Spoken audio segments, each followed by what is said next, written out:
My daughter poured a cup of scalding coffee into my lap and said, "Either give Tyler $5,000 or be gone before sunset." In that single moment, 55 years of dignity shattered like the mug on the kitchen floor. The heat seared through my skin, but it was nothing compared to the burn of betrayal. I looked at her, the little girl I once rocked to sleep, whose scraped knees I used to kiss, and all I saw was calculation in her eyes, as if I were no longer her mother but an obstacle to be removed. Tyler sat slouched in his chair, bored, already expecting my surrender. Not one hand reached to help me, not one word of concern, just silence, thick and poisonous, waiting to see if I would break. In that instant, I decided that betrayal would be answered with justice. Don't forget to subscribe to the channel and comment where you're watching from. The smell of coffee clung to the air like a taunt, sharp and bitter. My thighs stung where the liquid had soaked through my thin pajamas, but I pressed my palms into the table for balance and forced myself to stay upright. I would not give them the show they wanted.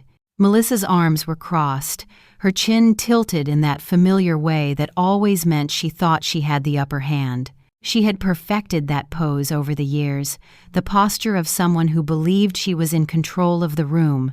$5,000, I whispered, not to her but to myself. My voice quivered yet held steady enough. 5,000 for gadgets. Melissa shrugged as if the number was pocket change. "It is not a big deal, Mom. You have money. You have been sitting on it ever since Dad died." I felt the words slice deeper than the coffee ever could. To her, my savings, my careful planning, the modest comfort I had built after losing my husband Cliff were nothing but a reservoir to be drained for her son's entertainment. She did not see me as a woman who had worked, who had saved, who had survived. She saw only the account balance she had not earned. Tyler looked up from his phone for half a second, unimpressed, tapping at the screen like the outcome was already written. He did not care about my burns, my silence, my shaking hands. He cared about his game and the money he thought was owed to him simply because he wanted it. The mug had splintered across the tile, jagged edges glinting under the morning sunday. I bent slowly, ignoring the protest in my hip, and picked up a single piece. It had once been part of something whole, beautiful, useful. Now it was broken, just like me, perhaps. I set the shard on the counter and washed my burned hands under cold water. The sting made me catch my breath, but it also cleared my head. Melissa's voice followed me across the kitchen. "Either give Tyler what he needs or be out of here by sunset." Her tone was flat, final, like a corporate memo. No trace of daughterly love, no flicker of hesitation. I turned and looked at her, truly looked, and saw not the child I raised but a woman who had chosen entitlement over compassion. "I will be gone before sunset," I said, my voice quiet but certain. She blinked. For a moment, her mask slipped, and I thought I saw surprise. She had expected resistance, pleading, maybe tears. She had not expected acceptance. That, perhaps, unnerved her more than a scream ever could. I left the kitchen, each step slow, deliberate, my bare feet sticking slightly to the linoleum where coffee had splashed.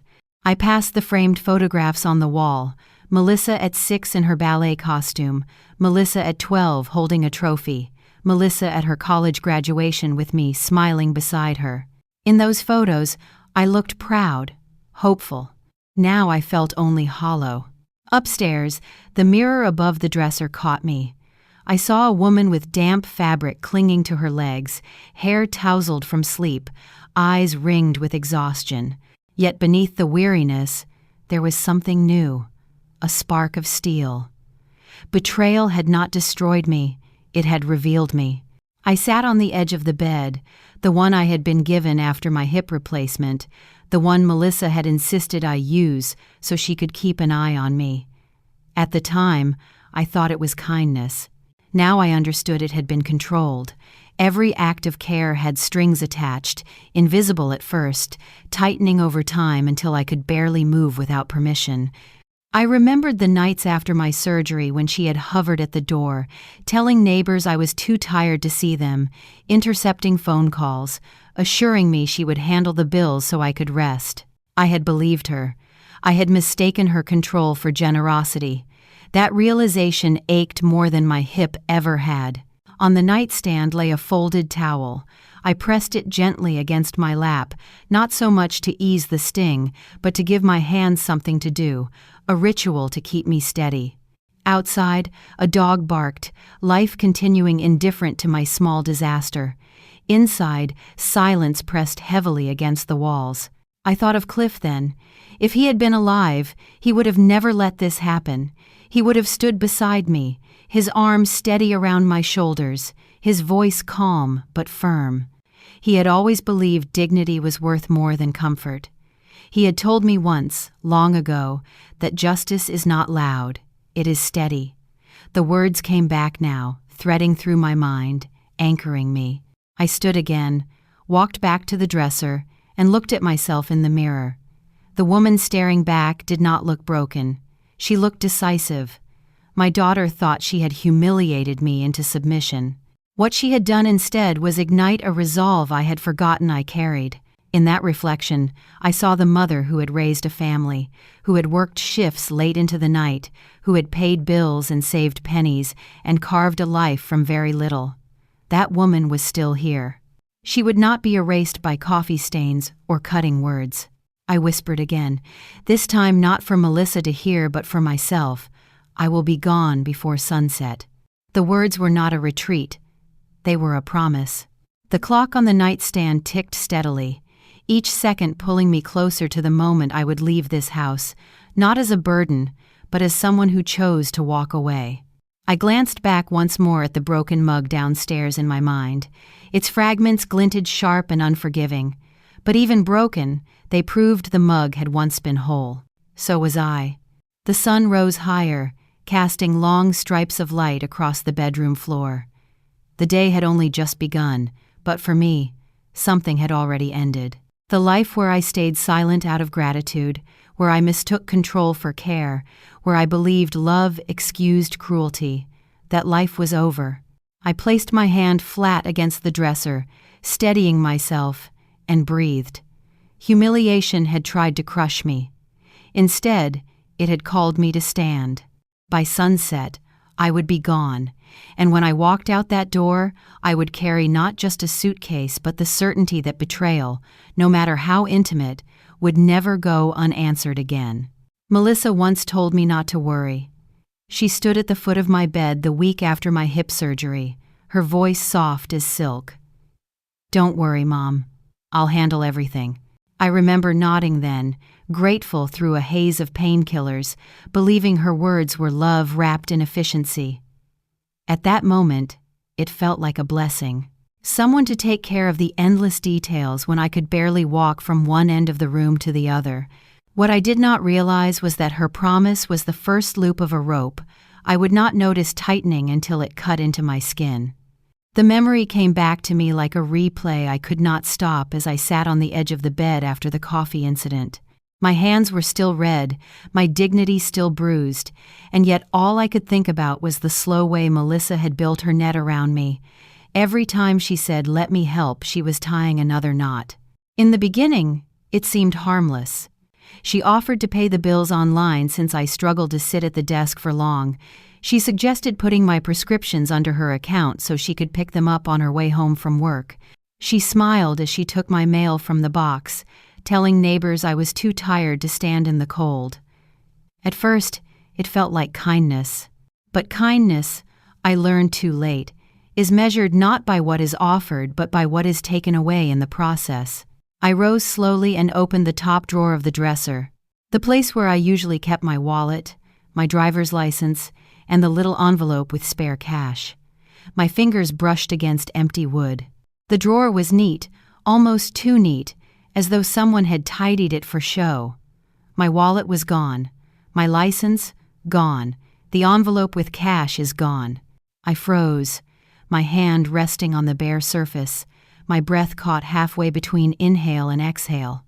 A chill ran down my spine, despite the lingering sting of burned skin.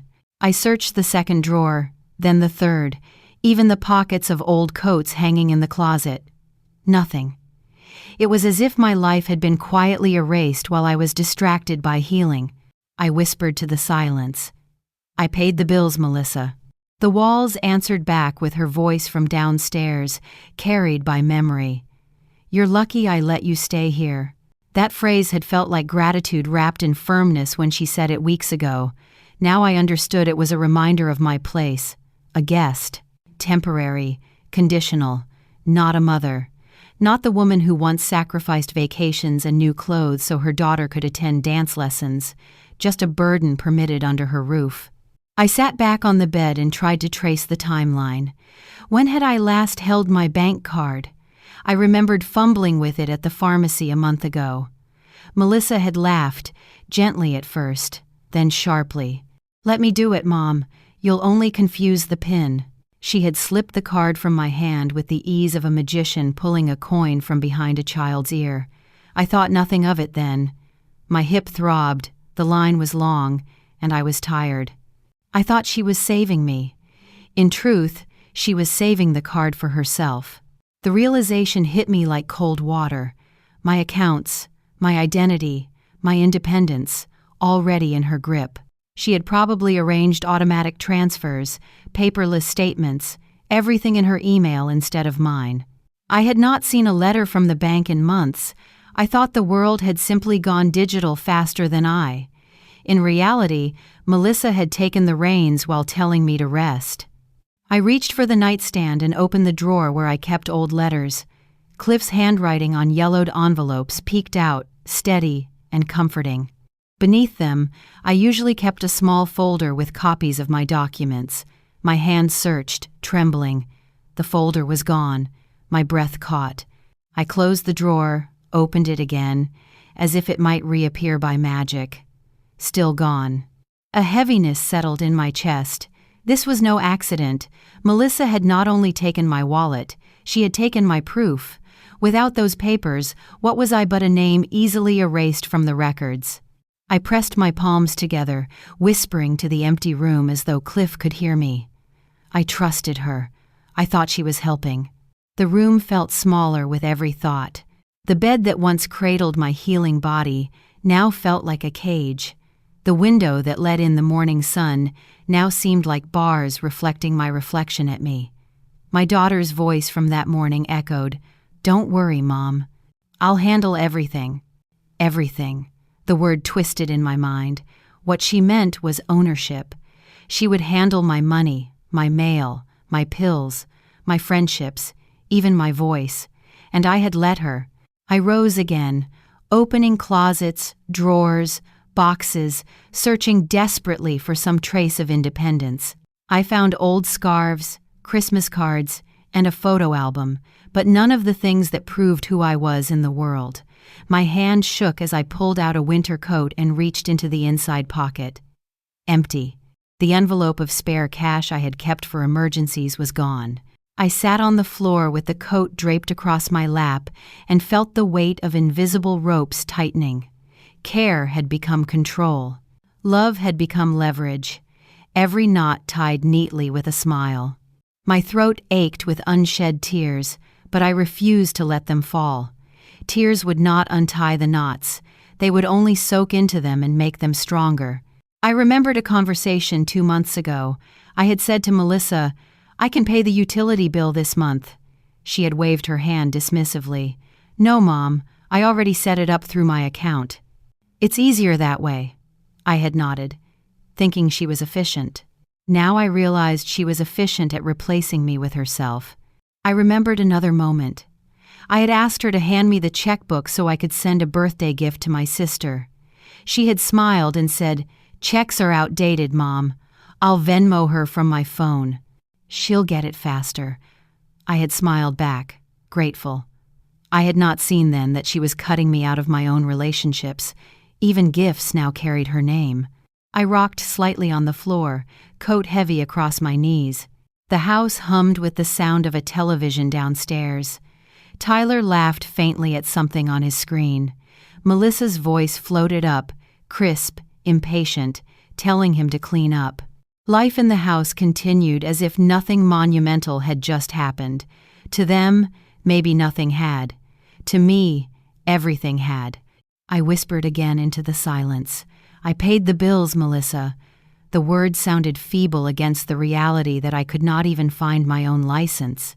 I rose slowly, placing the coat back in the closet, smoothing it as if to pretend order where there was none. My hands itched to hold paper with my name on it, proof that I still existed as more than a guest in this house. The absence of those documents pressed against me like a weight.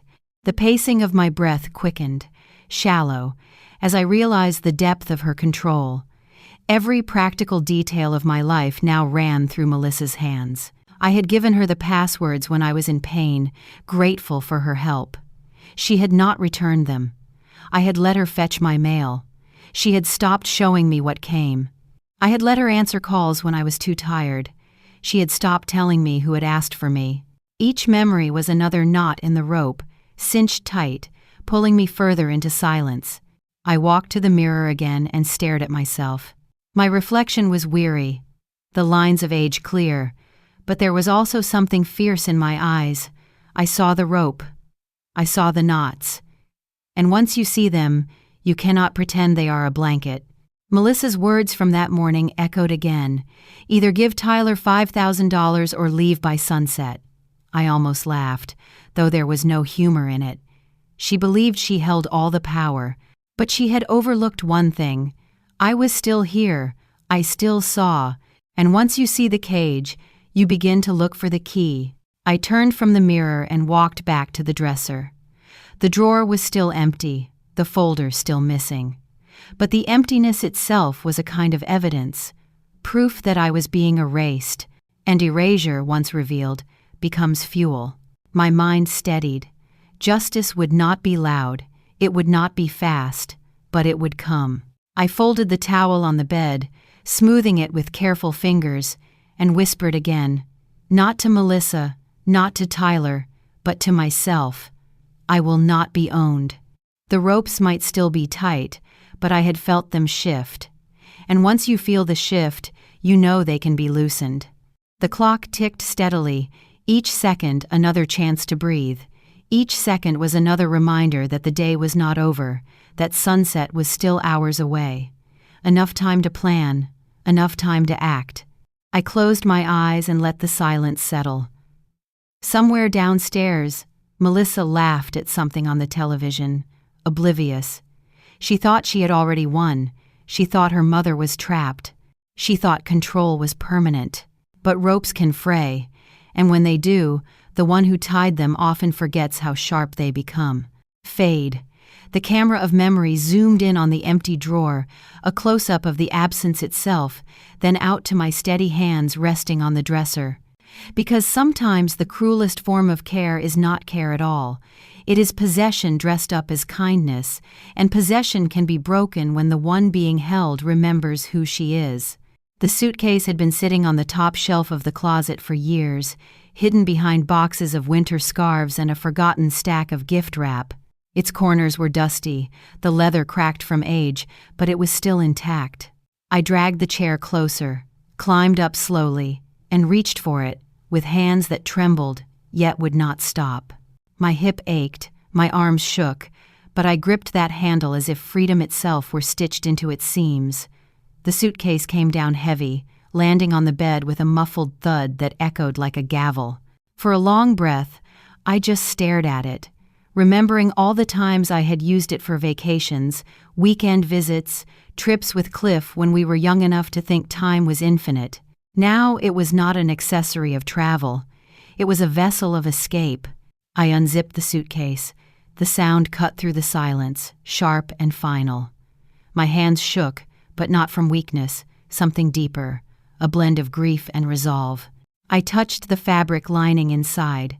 It smelled faintly of cedar from the closet.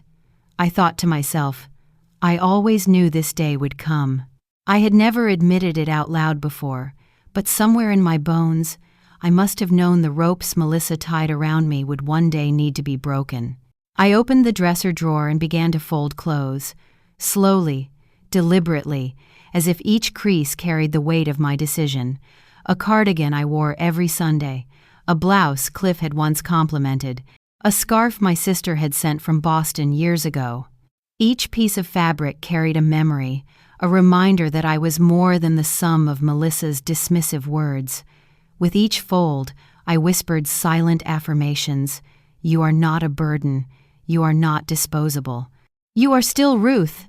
The house was quiet except for the muffled laugh track of the television downstairs. Tyler probably had his headphones on, lost in a game that cost more than I ever spent on myself in a month.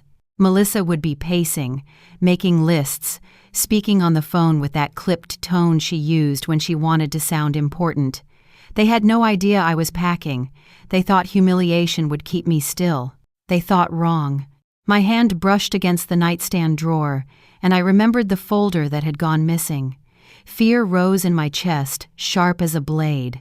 I pulled open another drawer, then another, desperate to find something, anything, that still belonged to me. In the bottom drawer, under an old stack of linens, my fingers touched the edge of a manila envelope. My breath caught. I pulled it out carefully, as if it might dissolve in my hands. The envelope was thin, but heavy with meaning. I sat on the bed and unfolded it. Inside were photocopies I had tucked away long ago, almost by instinct. Bank statements, copies of my birth certificate, insurance cards, and even a duplicate of the deed to the house. My name glared back at me from the pages in bold, undeniable print.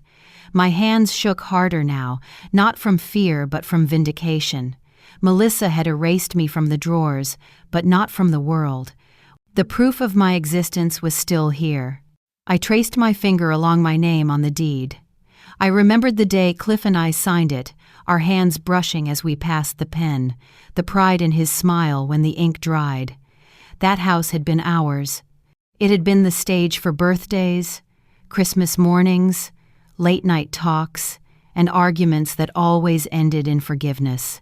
Melissa had taken control of it in practice, but legally, it had never ceased to belong to me. I tucked the envelope into the suitcase, sliding it between folded clothes. It felt like slipping a sword into a sheath. Quiet, invisible, but ready. The suitcase was no longer just a vessel for clothes. It was a weapon. Not a weapon of violence, but of truth, of law, of survival. I whispered again. I always knew this day would come. My voice cracked, but the words steadied me. I moved back to the closet and added shoes, sensible ones I could walk in. I reached for the jewelry box and took only what mattered. The pearl ring Cliff had given me on our 20th anniversary. A simple necklace my mother had worn before me. Costume jewelry had no value here, only memory. I left it behind. This was not about appearances. This was about proof. The more I packed, the lighter I felt. Each item folded into the suitcase was a piece of control reclaimed. Each drawer emptied was a rope loosened. My back ached, my hip throbbed, but I kept moving. Pain was an old companion. Helplessness was not. Downstairs, I heard the faint clatter of dishes. Melissa's voice rose, sharp, telling Tyler to hurry up. The sound hardened my resolve. They had no idea that the woman upstairs was not their victim anymore. She was their witness. I zipped the suitcase partway and sat down again. The envelope peeked out from the folds of fabric, a reminder of what I still held. I touched it with steady fingers, like touching a talisman. My eyes burned, but I would not cry. Tears had no power here. Only documents did. The air in the room felt different now, charged with a quiet electricity. I looked around at the space that had been my cage for months. The floral curtains Melissa had picked, the blanket she had draped over the chair, the pill bottles lined up neatly as if to remind me of my frailty. It had all been arranged to make me grateful, to make me believe I needed her. I saw it differently now. Each object was another strand of the rope, but ropes, no matter how tight, can fray. I ran my hand along the dresser one last time. My reflection stared back from the mirror above it, tired but resolute. I saw not a woman broken, but a woman preparing. Quiet does not mean weak. Silence is not surrender. Silence is preparation. The suitcase was nearly full. I tucked the last blouse on top and pressed it down flat. My hip protested when I leaned forward, but I gritted my teeth and closed the zipper. The click of the metal pull felt like sealing a vow. Then, on the nightstand, my phone buzzed. The sound startled me in the stillness. I glanced at the screen. Gerald M. The name glowed against the black glass like an unexpected lifeline. I hesitated, my hand hovering. Gerald Mason, Cliff's old friend, a retired attorney with a steady gaze and a habit of listening more than he spoke. I had not called him in months, but perhaps he had felt something, or perhaps fate was simply reminding me I was not alone. The buzzing stopped, then started again. I picked up the phone, my thumb trembling over the green icon. For a moment, I stared at my reflection in the black screen. I saw my eyes, red-rimmed but determined. I saw a woman who had been treated as a burden, dismissed, erased, and I saw a woman who had decided to rise. I pressed the button. Fade. The suitcase sat ready on the bed. The envelope of proof nestled inside. The phone was warm in my hand. The past behind me. The law ahead. Quiet. Steady. Deliberate. Preparation disguised as silence. Because sometimes the most powerful step you can take is the one no one hears. I had just zipped the suitcase when the doorbell rang. At first, I froze, thinking Melissa had forgotten something upstairs and would burst in to catch me in the act. But then the sound came again, steady and patient, not the angry jangle of someone demanding. I limped toward the stairs, my phone still warm in my hand, and when I reached the landing, I saw him through the frosted glass of the front door. Gerald Mason stood there, shoulders square, a folder tucked under one arm, his other hand resting lightly on the handle of his old leather briefcase. He looked as if he had been preparing for this moment for longer than I had. I opened the door. The hinges creaked, and the morning air swept in, cool against the heat still lingering on my legs. Gerald smiled, not the kind of smile that pretends everything is fine, but the kind that acknowledges pain and says we will handle it. He stepped inside without fuss, shutting the door behind him with the same finality a judge uses when striking the gavel. "You called," he said gently. I nodded. He held up the folder, tapping it once, as if to emphasize that answers were already inside. We sat at the dining table, the same place Melissa had humiliated me hours earlier. The broken mug had been cleaned away, but I still felt the ghost of it beneath my feet. Gerald placed the folder on the table and spread out a series of papers.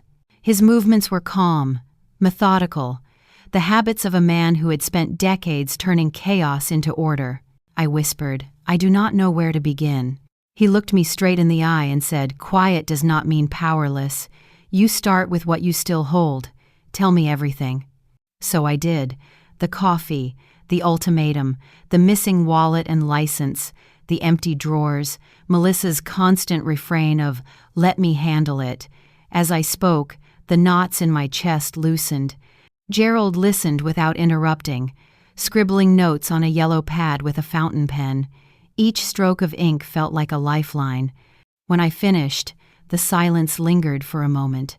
Then Gerald leaned back, folded his hands, and said, "You are not alone. You are not the first parent to face this." He tapped the folder. "I have seen cases like this before. Elder financial abuse, they call it in the courts. Children who confuse inheritance with ownership, who treat living parents as line items. I have helped others fight it. We can fight this too." The word fight startled me. It sounded too loud for the quiet kitchen, but he softened it by adding, "Not with shouting, not with fists, with paperwork, with patience." I let the words sink in. Paperwork, patience. They sounded dull on the surface, but in his mouth they gleamed like steel. Gerald pulled out forms, power of attorney revocations, property reassessment requests, and even a draft letter to the bank. He explained each one in plain language, careful not to overwhelm me. Every page was another brick in the wall I could build between myself and Melissa's grasp. My voice trembled as I asked, "Do I even have a chance?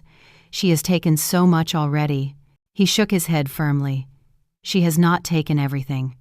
She has only taken what you allowed in moments of weakness. The law still sees you. The house deed is still yours. Your accounts are still legally in your name. What she has done, changing passwords, intercepting mail, those are tactics, not victories. We can undo tactics." A swell of relief mixed with anger surged through me. For months, I had felt erased. Now Gerald's words painted me back into existence. We worked quickly, drafting a list of steps. Change account access, notify the bank, file a protective trust, document every suspicious withdrawal. My hands shook as I signed initial pages, but each signature felt like reclaiming a piece of myself. Melissa's car pulled into the driveway while we were still at the table. My breath caught, but Gerald stayed steady. "Do not hide the papers," he whispered. "Let her see you busy. Fear thrives in secrecy. Strength thrives in daylight." Melissa's keys jingled at the door. She stepped in, her heels clicking against the tile. She froze when she saw Gerald at the table, papers spread out between us. Her eyes narrowed. "Mom, what is this?" Gerald stood, extending his hand with the calm of a man who has spent years in courtrooms. "Gerald Mason, an old friend of your parents, retired attorney. We are just reviewing some documents." Melissa's lips tightened. She looked from him to me, suspicion sparking. "You do not need to bother her with this. I am already managing everything." I lifted my chin. "That is the problem, Melissa. You have been managing too much." Her mouth opened to argue, but Gerald cut in smoothly. "Quiet does not mean powerless. Your mother still has rights. We are ensuring those rights are protected." Melissa faltered, unused to being contradicted with such poise. She muttered something under her breath and retreated upstairs. The slam of her door rattled the picture frames on the wall. Gerald turned back to me. "That reaction is all the confirmation we need. She knows. Now we move faster." We gathered the papers, slid them into his briefcase, and stood. He looked toward the front door. "Are you ready?" I hesitated, my suitcase still upstairs, my heart pounding. Ready meant leaving the house where I had lived, the house where I had trusted my daughter. But it also meant reclaiming myself. I nodded. "Yes." We climbed the stairs together. Gerald carried the suitcase down with ease, setting it by the door. I slipped on my coat, clutching the envelope of documents close to my chest. Melissa did not emerge from her room. Tyler's laughter drifted faintly from behind another closed door. They did not realize that this time I was not walking out as their burden. I was walking out as my own person. Outside, the sun had shifted, casting light across the driveway. Gerald opened the car door for me, steadying my arm as I slid into the passenger seat. His briefcase rested between us, a silent ally. He started the engine. As we pulled away, I glanced back at the house. For a fleeting second, I saw Melissa at the window, her face pale, her expression unreadable. She had expected me to crumble. She had expected me to beg. Instead, she watched me leave with an ally by my side. The gate at the end of the driveway creaked open. Sunlight streamed through as we passed. The sound of the latch closing behind us felt like freedom. Gerald drove in silence for a while, letting me breathe. The road stretched ahead, lined with trees shedding their leaves. After a few miles, he spoke. "You did the hardest part today. You said no. Now we put structure around that, so it cannot be ignored." I stared out the window, watching the world roll by. My chest felt lighter than it had in months. The ropes Melissa had tied around me were still there, but for the first time, they were loosening. I whispered, "Thank you." Gerald kept his eyes on the road. "This is just the beginning, Ruth. Quiet does not mean powerless. Remember that." The words settled in my bones, steady and true. The car rolled forward, carrying me away from the house that had turned into a cage, toward something unknown but undeniably mine. Because when an ally appears, silence transforms. It is no longer a weakness. It is a strategy. It is justice in waiting. When Gerald's car turned into the long drive, I thought for a moment we had made a wrong turn. I had expected gray buildings, sterile hallways, the kind of place people whisper about when they say nursing home. Instead, a modest wooden sign read, "Golden Haven," carved letters weathered but welcoming. Beyond the sign, hydrangeas bloomed in shades of blue and pink, and sunlight spilled over the lawns as if the day itself wanted to make an argument for hope. The air smelled faintly of fresh bread and lavender. I breathed in, surprised that something inside me unclenched. We pulled up to the main entrance, a low brick building with wide glass doors. Through them I saw movement, people chatting in armchairs, a receptionist smiling at someone, a pair of older women carrying knitting bags and laughing at something only they understood. Gerald parked and turned off the engine. His hand rested lightly on the steering wheel as he looked at me. "This is not what you think, Ruth. This is not where you are managed. This is where you choose." I sat frozen for a moment, my suitcase at my feet, the envelope of documents still pressed close to my chest. I had spent months being told what I could and could not do, when to take my pills, when to rest, and when to speak. The idea of walking into a place where choice might actually belong to me again felt almost impossible.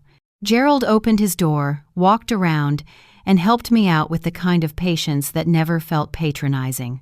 My feet hit the pavement, and I looked up at the wide windows.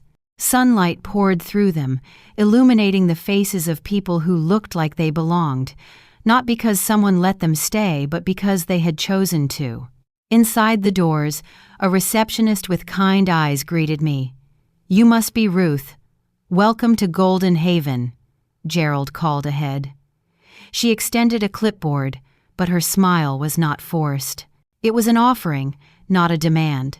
The lobby smelled of lemon balm and fresh-baked rolls, not antiseptic, not sadness, just the ordinary comfort of a place designed for living. I clutched the handle of my suitcase, feeling its weight as a reminder of what I had carried away from Melissa's house. As we walked deeper into the building, Gerald gestured gently. "Courtyard on your left. The library is straight ahead." He let me set the pace, never rushing. We passed a crafts room where two women in their 70s were laughing over tangled yarn, teasing each other. One of them looked up, caught my eye, and smiled.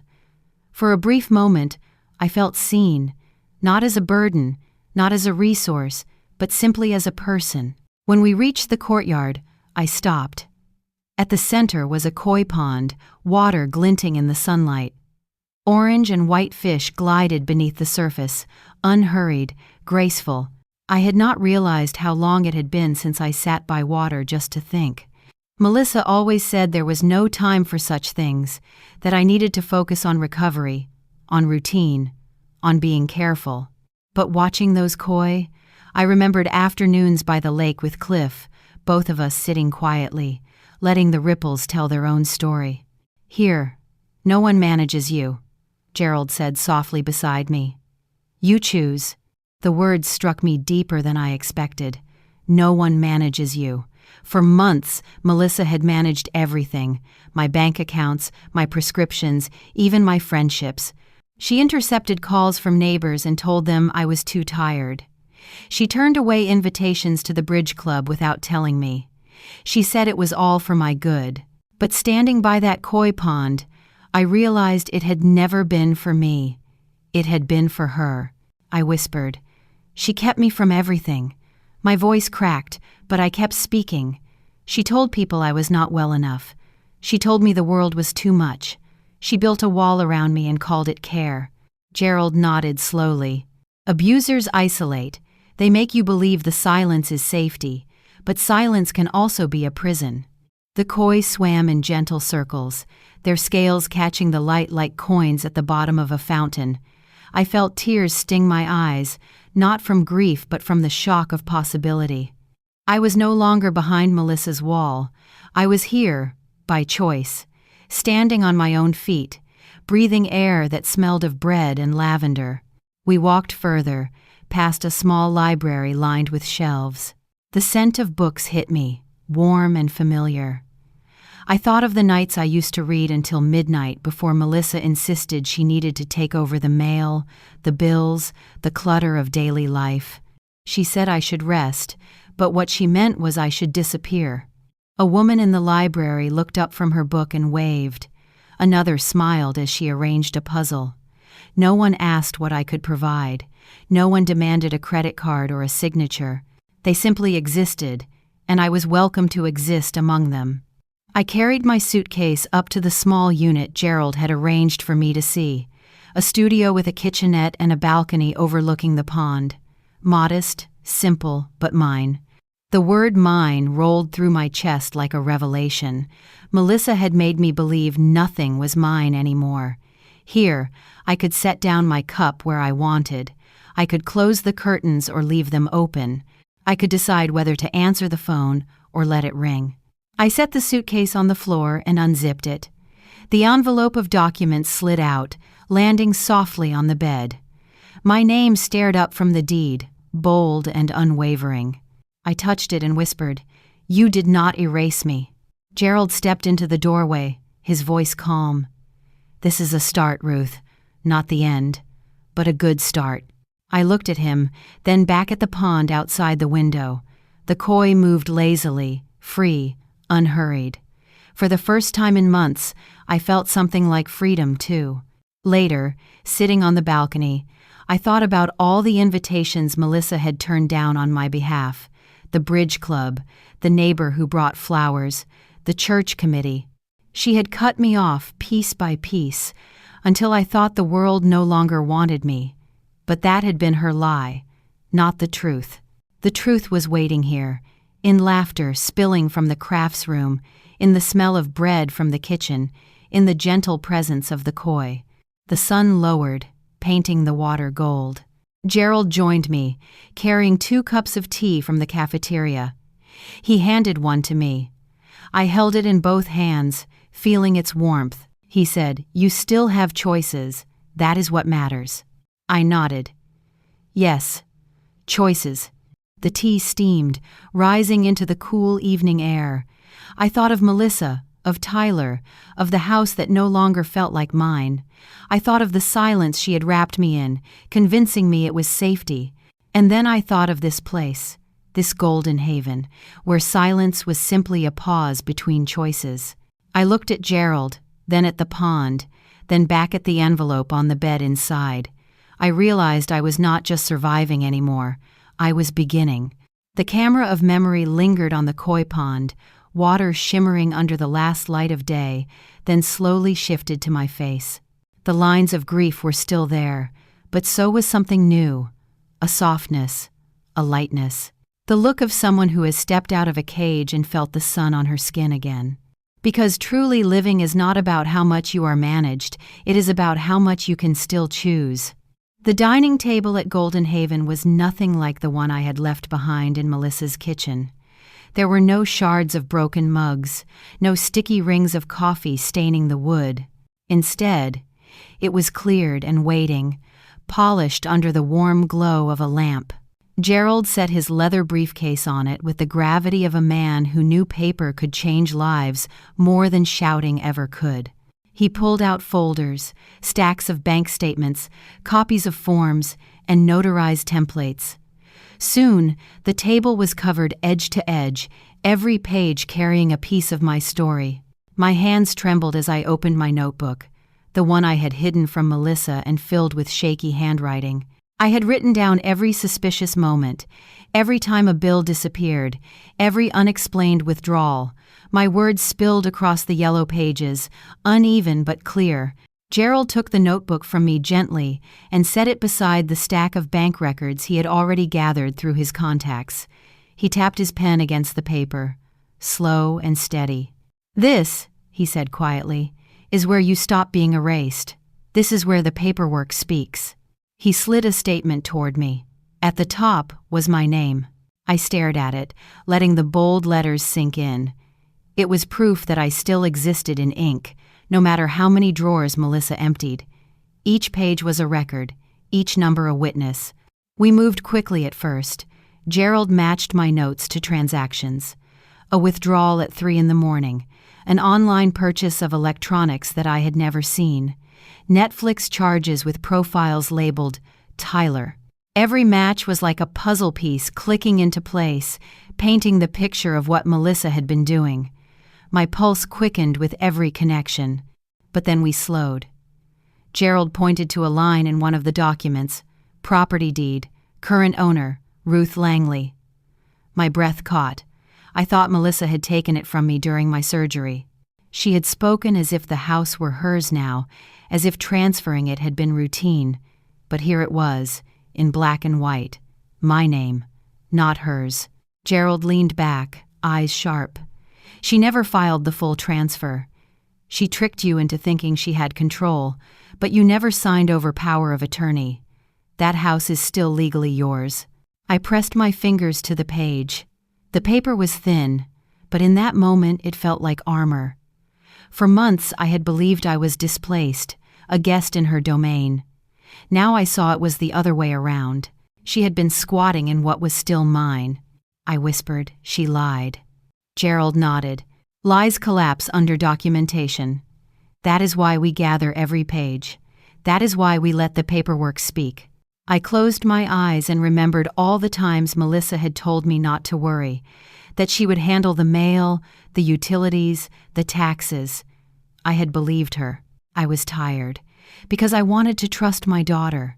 But now, looking at the signature lines left blank, the deeds still bearing my name, I realized she had never taken the final step. She had built a cage of words and routines, not of law. I opened my notebook again, flipping to the last page. The words were written on a night when I felt particularly small, when Melissa had told me I should be grateful she let me stay. In a shaky script, I had written one line, "Remember who you are." Reading it now, with these papers spread before me, I felt that line anchor me in a way it never had before. Gerald's voice pulled me back. "We will draft a protective trust. Once it is signed, notarized, and filed, she will have no access. Not to your accounts, not to your property. If she tries, it will be fraud, and the law will be waiting." The word fraud carried a cold kind of satisfaction, not because I wanted Melissa punished, but because I wanted truth named for what it was. Gerald handed me a pen. The weight of it was familiar and strange all at once. I looked at the papers, at the spaces where my signature would go. For a moment, my hand hesitated. I thought of Melissa's face when she poured that coffee, the calculation in her eyes. I thought of Tyler slouched, waiting for me to break. Signing these papers would mean they no longer had control. It also meant there would be no going back. Gerald watched me with steady patience. "Quiet does not mean powerless," he reminded me. I lowered the pen and signed. My name curved across the line, steady despite the tremor in my hand. Each signature was a statement louder than any argument I could have shouted. The ink glistened briefly under the lamp before drying into permanence. We worked through the stack, one page at a time. Revocations, declarations, requests. The room grew still except for the sound of turning pages and a scratching pen. With every stroke, I felt lighter, as though each letter peeled away one of Melissa's invisible ropes. At last, Gerald gathered the signed pages and tapped them into a neat stack. He pulled a small red notary seal from his case and pressed it onto the first document. The stamp left a raised mark, circular and firm. I ran my fingers across it, feeling the ridges. "A seal is stronger than a scream," Gerald said softly. "A seal makes the law speak for you." The lamp cast long shadows across the table. I leaned back in my chair, exhausted but strangely whole. For the first time in months, I felt like I was standing on my own ground, even if it was only on paper. My eyes drifted to the last page of my notebook. I had written another line beneath "Remember who you are." It read, "Do not explain, do not beg, just leave." I touched the words with my fingertip, letting them sink into me again. The papers lay between us like a shield. Melissa could slam doors, she could shout, she could sneer, but she could not erase what was stamped and signed. Gerald closed the briefcase with a quiet click. He looked at me, his gaze firm. "The paperwork will speak louder than anything you could ever say to her. Let it carry your silence." I nodded, the weight of his words pressing into my bones. Silence was no longer surrender. It was a strategy. Later that night, as I lay in the small bed at Golden Haven, I imagined the family dinner table. The way Melissa had once smiled at guests, pouring wine, pretending we were a perfect family. I remembered how she used to say, "Don't worry, Mom, I'll handle everything in front of others," making herself look like the dutiful daughter. Now I saw those scenes differently. They were performances, rehearsals for control. But the law did not care about performances. The law cared about paper. I closed my eyes, the image of the red seal lingering in my mind. It glowed like a lantern in the dark, guiding me out of the cage. Because justice does not always come with noise. Sometimes it arrives in the quiet weight of a signature, the steady truth of a deed still bearing your name. And I had just signed my way back to myself. The smell of roast chicken still has the power to tighten my chest, not because of hunger or comfort, but because of memory. The night comes back to me in fragments, like glass scattered across a floor. Melissa sat at the head of the dining table, her posture regal as though she owned the house. Tyler to her left, chewing with the indifference of a boy who had never known what sacrifice tasted like. Around them, cousins and in-laws I had once called family, their laughter rising in bursts, filling the air with a cheer that somehow made me feel smaller with every passing minute. That dinner had been meant to be a celebration. "Melissa's birthday," she said, though it felt more like a coronation. I had dressed carefully that evening, smoothing the wrinkles out of my blouse, clasping the pearl necklace Cliff had given me, telling myself I could still belong. But from the moment I sat at the long table, I knew I was only a guest in my daughter's performance. Melissa raised her glass halfway through the meal, her smile sharp. She looked down the table, then straight at me. "My mother has been staying with me since her surgery. I'm sure you've all noticed how quiet she's become." I thought for a moment it might be an expression of concern, a bridge offered, but then she added, almost playfully, "You know, without us, she wouldn't have anywhere to go." The words landed like a stone in the pit of my stomach. A few guests chuckled politely, mistaking her cruelty for humor. My fork clattered against the plate as I tried to steady my hands. I remember glancing around the table, searching for one sympathetic face. None met my eyes. They were too busy nodding, sipping wine, smiling at Melissa's charm. She leaned back, sipping from her glass. "You're nothing without us," Mom said casually, as though it were a fact everyone already agreed on. The words were sugar-dusted poison. I sat there frozen, my smile stiff, my throat dry. My mind screamed to stand up, to leave, to call her out for the humiliation she was weaving around me like a net, but my body remained still, locked in the invisible chains of politeness, of motherhood, of decades of telling myself to keep the peace. The rest of the dinner blurred. Laughter rose and fell, forks clinked against plates, and Tyler asked for seconds without a thank you. I felt myself shrink, smaller and smaller, until I was nothing more than a ghost sitting at the edge of the feast. My chair felt colder than the rest, my plate less full, as though the room itself conspired to remind me I no longer belonged. What burned most was not Melissa's words, but the silence that followed. No one corrected her. No one said Ruth is more than that. No one reached for my hand under the table.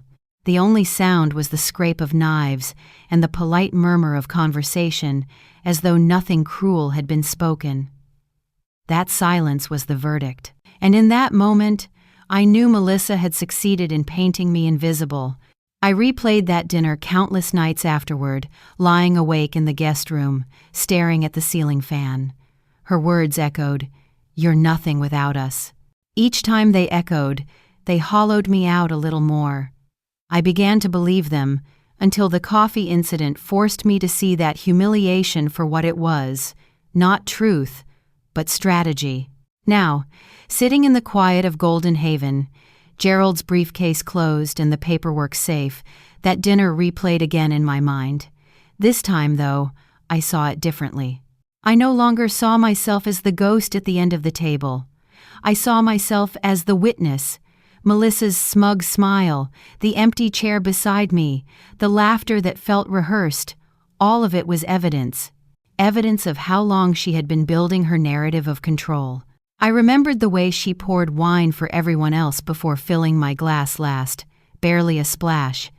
I remembered how she laughed when Tyler called me old-fashioned for wanting to write checks. I remembered the cousins nodding, the in-laws murmuring agreement, all complicit in the performance. The pacing of that night still plays in my head. Fast, Melissa's sharp remark. Then, the weight of silence as my face stiffened, as I stared at the tablecloth to hide the sting in my eyes. It was not a dinner, it was a trial, and the verdict had been delivered without a word of defense. I whispered to myself now, in this quiet room. They thought I was nothing, but the law says otherwise. My mind returned to the image of the long table, plates gleaming under the chandelier, but this time I noticed something new. The empty chair beside me, Cliff's chair. His absence had given Melissa space to crown herself queen of the house. That chair was the symbol of my erasure. Without him, she thought she could write the story alone. But that chair also reminded me of something else. Absence does not mean weakness. Sometimes absence leaves room for truth to step in. I saw myself again at that table, fork trembling in my hand, but now I imagined looking across at Melissa and saying, "You cannot erase me." I imagined standing, letting the chair scrape against the floor, and walking out before dessert. I did not do it then, but I was doing it now. Gerald's words echoed in my ear. Quiet does not mean powerless. The dinner had silenced me, but silence had turned into fuel. I leaned back in my chair at Golden Haven, closing my eyes. I let the memory fade, the sound of laughter dissolving into the hum of the present, the faint noise of residents down the hall, the rustle of koi in the pond outside. The contrast was stark, mockery and silence on one side, gentle choice and possibility on the other. The camera in my mind panned slowly from the table of ghosts in the past to the present, where I sat with papers stamped and signed, proof that I was more than Melissa's words. Because some dinners are not meals, they are silent verdicts. They are trials disguised as celebrations, and when the laughter dies down, what remains is not the taste of food but the weight of judgment. That night at Melissa's table had felt like a life sentence, but tonight, holding the seal of the law in my hands, I realized it had only been the opening statement. The real trial was still to come. And this time I had evidence. Fade from the echo of laughter to the quiet of my breathing, steady and calm. Because there are dinners that feed the body, and then there are dinners that expose the truth. And the cruelest meals are the ones where family turns you into a ghost while you are still alive. The first time I heard Melissa's voice echo through the front lobby of Golden Haven, I felt my breath seize in my chest. It was mid-morning, and I had been sitting in the sunroom overlooking the koi pond, a cup of tea cooling in my hands, when the receptionist's phone buzzed and her tone shifted. She glanced toward me, then back to the glass doors. "Ruth," she said gently, "there is someone here asking for you." She said her name is Melissa. That name carried the weight of every humiliation I had endured in her house, the scalding coffee, the smirk at the dinner table, the whispers to relatives that I was too frail to manage on my own. I set my cup down and rose, my legs steady despite the throb in my hip. I did not walk toward the entrance. Instead, I stepped into the observation alcove off the main corridor, a space enclosed by wide panes of tinted glass. From there, I could see everything in the lobby without being seen myself. Melissa stood at the door in a scarlet blouse, the kind of red that announces itself before words ever leave a mouth. Her posture was tense, chin high, as though she could will the doors open by sheer force of entitlement. Beside her, Tyler slouched with his hands shoved deep into his hoodie, the same boy who once watched me burn from spilled coffee without moving to help. They looked out of place in the soft light of Golden Haven, Melissa's sharpness, Tyler's disinterest, like jagged stones dropped into a still pond. She knocked. Once, twice, then again, louder. The sound echoed through the lobby, startling a pair of residents who had been playing cards near the fireplace. They looked up, then went back to their game, unbothered. Melissa's knock did not belong here, and everyone seemed to sense it. The receptionist, Laya, walked toward the door with calm steps, her hands folded lightly in front of her. I watched as Melissa leaned forward, her mouth moving quickly. Though I could not hear her words through the glass, I recognized the rhythm of them: demand, justify, accuse. Tyler shifted uncomfortably at her side, his eyes darting to the koi pond outside as though he wished he were anywhere else. Melissa's gestures grew larger. She pointed toward the corridor where my room was, then back at the receptionist, her face tight with frustration. Laya responded with the same steady tone she used with everyone. Residents decide who they welcome. Melissa's lips curled. She slammed her palm against the glass, the sound reverberating like a shot. I did not move. I pressed my fingertips against the cool pane between us and whispered only to myself, "Not every knock deserves an answer." For years, I had answered every demand Melissa made. "Hand over the bills, Mom. Let me handle the accounts, Mom. Sign here, Mom." Each time I obeyed, thinking I was maintaining peace, thinking she knew best, but obedience had only tightened her grip. Now, for the first time, I understood the strength of staying still. The pacing of the moment sharpened. Melissa's voice rose, her body leaning into the door as though proximity could substitute for permission. The security guard stepped quietly from behind the reception desk, his navy blazer neat, his expression calm. He spoke to her with measured words, his hands loose at his sides. Melissa shook her head furiously, her earrings flashing in the light. She jabbed a finger toward the interior hallway again. Tyler tugged at her sleeve, muttering something I could not hear. She shook him off, her body vibrating with indignation. I thought of the glass in front of me, not as a barrier but as a symbol. It was the line Melissa could no longer cross. Transparent yet firm, it reflected her face at her even as she tried to push past it. For years, she had dictated my movements, my choices, my very identity. Now she faced a door that recognized only my decision. Her mouth formed the word, Mom. I had heard it 1,000 times, in tones ranging from sweet to scathing. But here, muffled and distorted through the pain, it no longer pierced me, it no longer held power. Mom was no longer a summons I was required to answer, it was simply noise on the other side of the glass. The koi pond shimmered in the corner of my vision, its surface rippled as the fish glided beneath, oblivious to the storm at the door. The contrast was almost cruel. Inside, peace. Outside, chaos. And yet it reminded me that life goes on undisturbed by anger when you choose not to let that anger in. Melissa's knocks grew frantic, each one louder than the last. Residents began to gather at the edges of the lobby, watching with polite curiosity. No one intervened because here at Golden Haven, boundaries were respected. A door was not opened simply because someone demanded it. I whispered again to the glass, this time with a steadiness that surprised me. Not every knock deserves an answer. The security guard gestured toward the parking lot, his voice firm but quiet. Melissa argued, her hands flying in sharp arcs. Tyler finally muttered something and turned toward the car.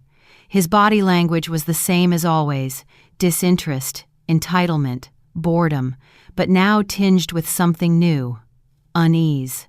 He had never seen his mother denied before. Melissa's shoulders stiffened. She spun on her heel, her heels clicking sharply against the tile. For a brief moment, she turned back, her face pale, her eyes wide with disbelief. She mouthed one last word, "Mom," but the glass between us remained unmoved. The guard followed her to the door, opening it just enough for her and Tyler to step outside. The door closed softly behind them, the seal sliding into place with a finality that made my chest expand. I watched from behind the tinted pane as their car pulled away. Melissa's knuckles gripped the steering wheel white, her mouth moving furiously at Tyler. He stared out the window, unmoved. The car turned at the gate and disappeared down the road. Silence returned to the lobby. The receptionist resumed her work. The residents returned to their cards and conversations.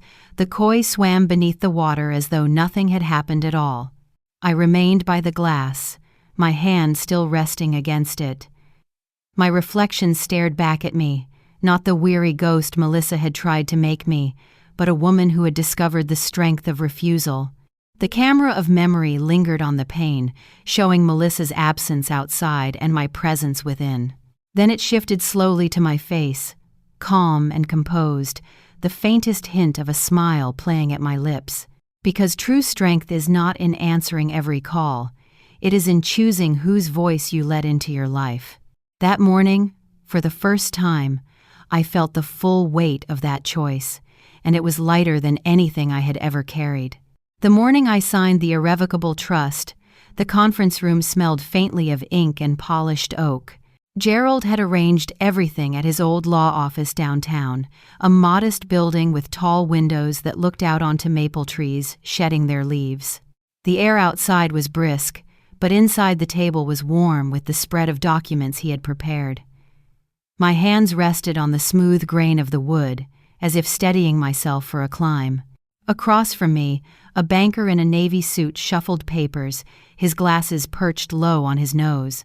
Beside him sat a young associate from Gerald's network, a notary seal gleaming at her elbow. Gerald placed a fountain pen in front of me, the same pen he had used for decades, its nib darkened with the history of signatures that had shifted lives. "This is the step that seals it," he said, his voice even. "Once you sign, the house is no longer vulnerable. It belongs to the trust, and only the trust. Melissa cannot touch it." The word trust seemed almost ironic after everything Melissa had done, but on paper, it meant safety. It meant boundaries she could not breach with smooth words or sharp commands. I looked at the stack: declaration of trust, property deed reassignment, and bank account protections. Each page was a rung in the ladder out of the pit she had tried to bury me in. I picked up the pen. The first stroke of my name trembled slightly, but the ink flowed steadily. By the third signature, my hand had found its rhythm. With every letter, I felt the weight shift. I was no longer the woman asking permission. I was the woman reclaiming ownership. The notary slid the embossed seal across the page, pressing it down until the ridges rose in the paper. I touched them lightly with my fingertips, feeling the permanence. Gerald leaned back, satisfaction softening his features. "Unglued means exposed," he murmured, more to himself than to me. While the documents were stacked neatly into folders, the banker handed me a plain envelope, sealed with a red adhesive strip.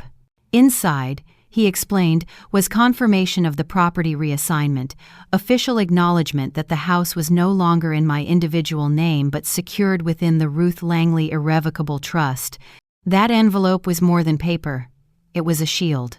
I held it carefully, the seal unbroken, and thought of all the times Melissa had tossed envelopes onto my lap without explanation, saying bills were paid, papers were signed, nothing for me to worry about.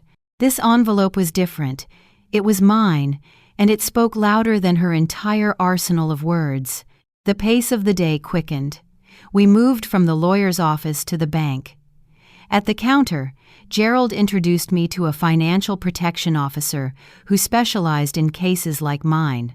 She wore a soft blue blazer and listened attentively as Gerald explained the situation. When I handed over my notebook, the pages filled with dates, withdrawals, and Tyler's gaming charges, she nodded with grim recognition. "You are not alone," she said. "We see this more often than people realize. It has a name: elder financial abuse." Her words hit me like both a comfort and a knife. Comfort that I was not crazy, a knife that my daughter's behavior had a category recognized by law. The officer excused herself, then returned with a manila folder thick with forms. We froze the accounts under Melissa's control, reversed certain charges where evidence was clear, and flagged others for investigation. My signature appeared again and again, each one a stone laid firmly in the foundation of my defense. By afternoon, the Elder Protection Unit had been notified.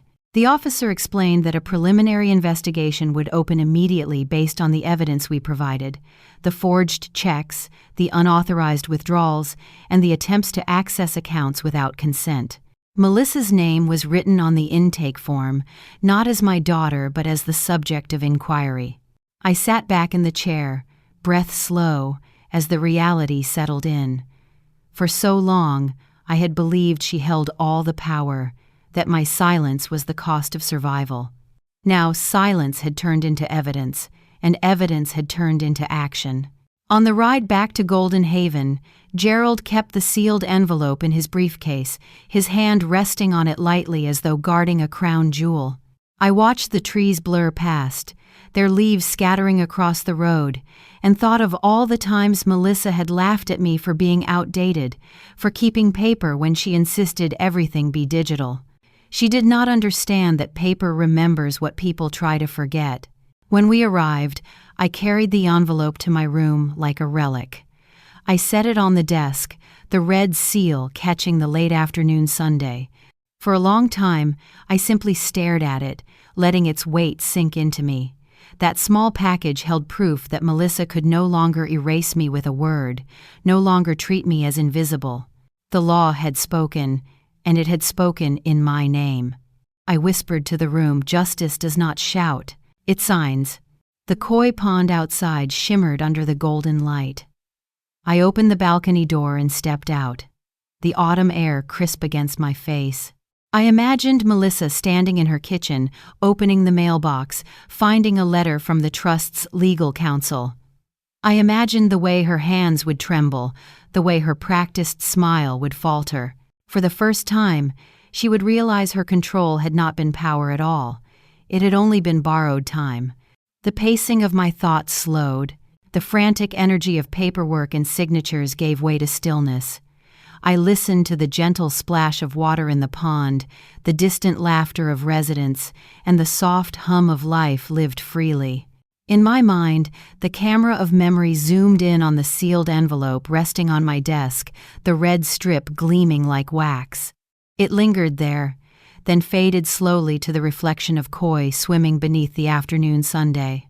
Because justice, I realized, does not always arrive with raised voices or dramatic gestures. Sometimes it arrives in a plain envelope, sealed with ink and law, carrying within it the quiet strength of truth that cannot be undone.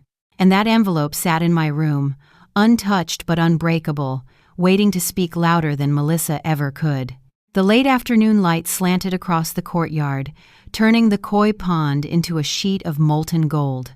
I sat on the bench nearest the water, the same bench where I had first realized this place was more than walls and schedules. It was a sanctuary. In my lap rested an envelope, yellowed at the edges, Cliff's handwriting curling across the front. I had kept it tucked away for years, afraid of what it might hold, afraid of facing his words without him beside me. But after the trust was signed, after the law had spoken on my behalf, I finally dared to break the seal. My fingers trembled as I slipped it open. The paper inside was creased, but his handwriting was steady, just as it had been on grocery lists and birthday cards. "Ruth," it began, short and unadorned, "if they ever make you feel smaller than the woman I married, don't argue, don't explain, just live." I pressed the paper to my chest, closing my eyes. His voice came back to me through those words, steady as the heartbeat I had once fallen asleep against. For months, I had been drowning in explanations, defending myself to Melissa, trying to argue my worth, hoping for some scrap of recognition. Cliff was reminding me that I didn't need any of it. Living was enough. The pacing of my breath slowed. Each inhale matched the glide of the koi beneath the surface. Each exhale softened the ache that had lived in my ribs since the night Melissa poured coffee across my lap. I looked at the water, at the fish turning lazily through their shimmering world, and thought, this is what it means to heal. Not loud, not fast, just steady. Gerald joined me after a while, carrying 2 mugs of chamomile tea. He set one beside me without a word and lowered himself onto the bench. For a long time, we sat in silence, watching the water catch the Sunday.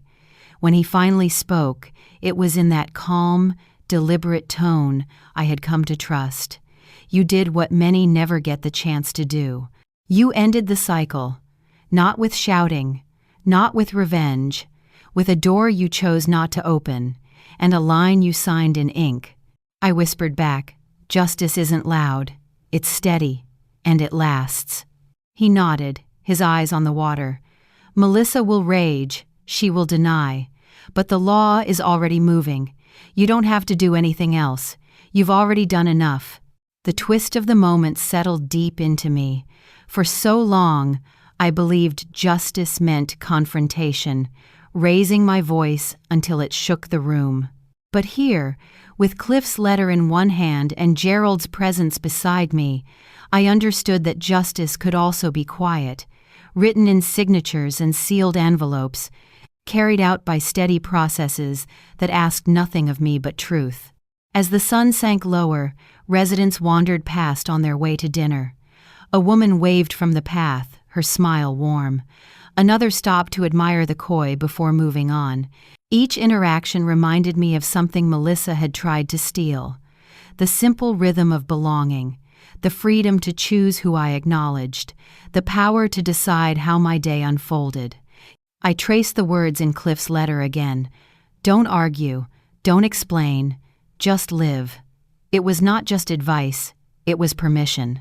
Permission to lay down the endless fight for recognition, to stop measuring my worth by Melissa's approval, to release the need for her to ever admit what she had done. The koi stirred the water, scattering golden ripples across the surface. I thought of the shattered mug on Melissa's kitchen floor, the coffee staining my lap, the silence that followed. That moment had felt like an ending. Now I saw it had been a beginning. A painful, necessary shattering that made room for something stronger to emerge. The camera of memory widened in my mind, pulling back from the bench, from the letter, from Gerald at my side. It caught the courtyard in full. The blooming hydrangeas, the glass doors reflecting light, the pond glowing as though lit from within. At the center of it all sat a woman who had once been erased but now chose to remain visible to herself. I breathed deeply, letting the air fill me. For the first time in years, I was not waiting for someone else's permission. Not Melissa's, not Tyler's, not even the family members who had looked away at that dinner table. My life was mine again. I folded the letter carefully, placed it back in the envelope, and slid it into my pocket. I would keep it close, not as a reminder of pain, but as a compass pointing forward. The last light of day flickered across the water, and I whispered to the silence, "What would you do if silence became your only weapon?" The pond answered in ripples, steady and enduring. The camera pulled back farther still, leaving me small against the expanse of courtyard and sky, but not diminished. Just steady, just lasting. Because true revenge is not in destruction, it is in living freely, without needing to be recognized by those who tried to erase you. And as the sun sank behind the horizon, I finally felt what Cliff had always wanted for me. Not survival, not endurance, but life. Thank you for joining me on this journey. If you enjoyed this story, please like this video, subscribe to the channel, and share your thoughts in the comments. To listen to the next story, click on the playlist now showing on screen.